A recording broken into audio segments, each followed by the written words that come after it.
So if I roll with you guys, what'd you feel? Who'd I roll with? Annoyance. You're pretty annoying though too. No, like every time I felt like I've never had my own arms in my own way so much. Like every time I was trying to get out, my arm was always in the way. You're always trapping something. It was Got it. super sticky and annoying. That's good. And it's just the small, think about the small things that I can do now in terms of like grabbing and trapping and controlling that I can do in 5 years, 10 years, 15 years. I'm going to be 45, 50 one day. And I just want to be annoying. If I'm the most annoying 50-year-old, I'm winning.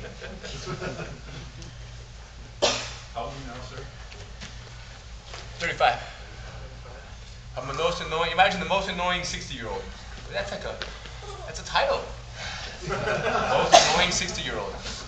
So annoying that when the guys that are 28 roll with the 60-year-old, even though they might win once or twice, they have to work too hard. And there's something about that, you know. The other day I saw this, and I told one of our instructors, he was rolling with, he's a black belt rolling with a blue belt. And it's in the blue belt's guard, and he's trying to pass it. He had to pass. He felt like he had to pass. And he tried so hard, and the blue belt stopped him for 2 minutes. Really sportive blue belt, 21 years old, 23, and the black belt's 30, you know. And I'm watching the sidelines, and I'm like, oh my goodness, stop trying so hard. Like, why are you trying so hard? And I'm thinking this in my head, because in general, when you land in someone's guard, now the fact, when you're a black belt, you believe you're supposed to pass that guard.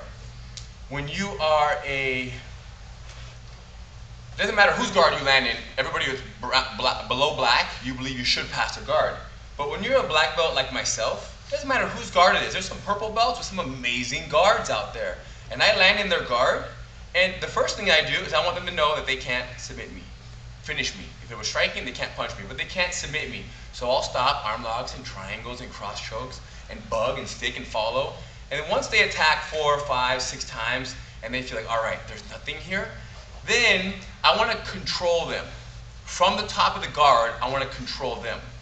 So I want to control their hip movement. I want to control their hands. Sometimes I might grab behind their head. I want to keep them from being able to do too much guard.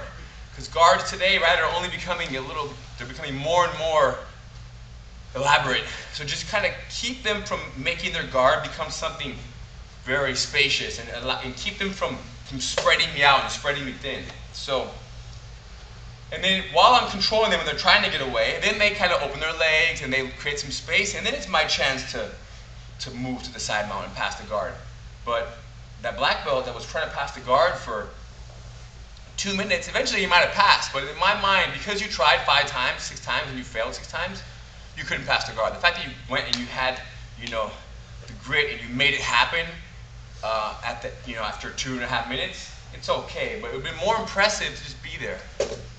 And this is an important mindset to carry, no matter, you know, wherever you go with jiu-jitsu, because there's always going to be somebody that you think you're supposed to beat, or sweep, or pass, or escape, or submit, right? Beat.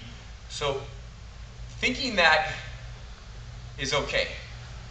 It's not wrong to think that, but be careful trying to make that happen too soon, right? There's a time to beat somebody. I'm supposed to beat purple and brown belts that I roll with. I'm supposed to beat them, but maybe not in 2 minutes, maybe not in 4 minutes, maybe not in 10 minutes, but I'm supposed to beat them. And maybe not beat them in a submission, but beat them in overall performance and control, right? So don't think that you have to tap the person to beat them. I could roll with the brown belt for a 10-minute roll, not tap him, but I beat him. But why did I beat him? Because I was more efficient with my energy, because I advanced positions with more efficiency. I escaped. I avoided positions. I escaped positions, right? I frustrated him more. Maybe he walked away a little angry, and I walked away. Everything's great. Smiles. So that alone is a victory. So there are many little victories that you can beat somebody if you can't submit them. But if the only way you see victory is through submitting somebody, then what are you going to do? In many cases, you're going to be a little impatient. You're going to waste energy. You're going to expose yourself to escape the inferior place. Therefore, I'm sorry, you're gonna try to escape the inferior and therefore exposing yourself. Interesting, right?